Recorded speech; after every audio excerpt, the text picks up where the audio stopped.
আসসালামু আলাইকুম ওয়া রাহমাতুল্লাহ। আলহামদুলিল্লাহ, আসসালাতু ওয়াসসালামু আলা রাসূলিল্লাহ। ২০২২ সালের বাংলাদেশ পরিসংখ্যান ব্যুরোর তথ্য অনুযায়ী বাংলাদেশের মানুষের গড় আয়ু ৭২ বছর। আল্লাহ রাসূল সাল্লাল্লাহু আলাইহি ওয়াসাল্লাম বলছেন, "আমার উম্মত ৭০ বছরের মতন বাঁচবে।" আমাদের যাদের বয়স ৩০ থেকে ৪০ এর মধ্যে আছি বা তার বেশি হয়ে গেছে, তার মানে বুঝতে পারতেছি গড় আয়ু সমান পরিমাণও যদি আমরা আয়ু পাই বা রাসূল সাল্লাল্লাহু আলাইহি ওয়াসাল্লামের ভবিষ্যদ্বাণী অনুযায়ী যে রাসূল সাল্লাল্লাহু আলাইহি ওয়াসাল্লাম উম্মতের বয়স ৭০ এর মতন, তাহলে আমরা আসলে আর কতদিন বাঁচতেছি? আমাদের কাছে একটা আশা থাকে যে আমরা দীর্ঘদিন বাঁচবো এবং আমাদের হাতে অনেক সময় আছে।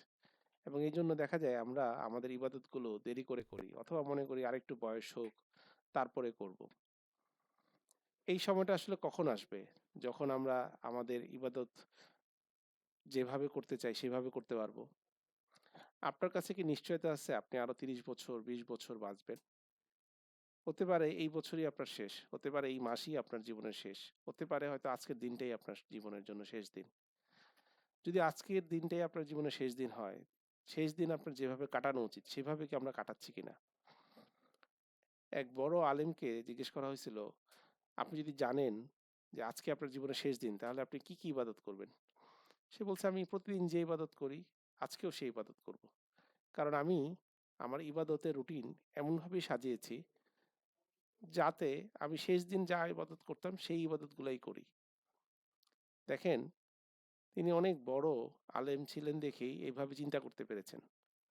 তা আমরাও সেখান থেকে যদি শিক্ষা নেই এবং আমরা আমাদের রুটিনটা সেভাবে সাজাই যে আমি প্রতিদিন এই কাজগুলো করব। আজকে যদি মালাকুল মউত আমার সামনে চলে আসে, আমি যেভাবে আমার দিনটা কাটাবো, আমি যদি আগে থেকে জানতাম সেভাবেই কাটাবো।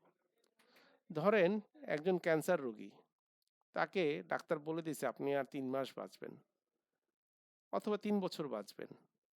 দেখেন, সে প্রতিটা দিন যায়, সে চিন্তা করে আমার তো আর সময় নেই এবং সে সেভাবেই সব অন্যায় কাজ ত্যাগ করে এবং সে ভালো কাজ করার চেষ্টা করে।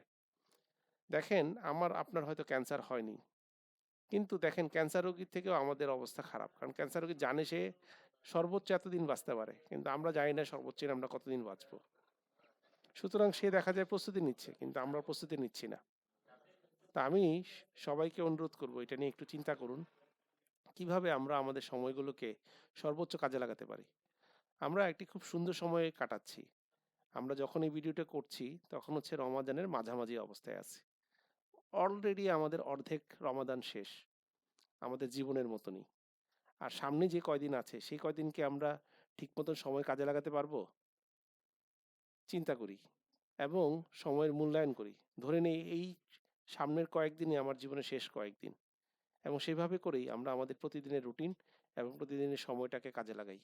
আল্লাহ আমাদেরকে তার সন্তুষ্টির জন্য নেক আমল বেশি, বেশি করে করার তৌফিক দান করুক এবং জীবনের শেষ দিনের মতন করে যদি আমরা আমল করতে পারি সেই তৌফিক দান করুক। আমিন। আসসালামু আলাইকুম ওয়া রাহমাতুল্লাহি ওয়া বারাকাতুহু।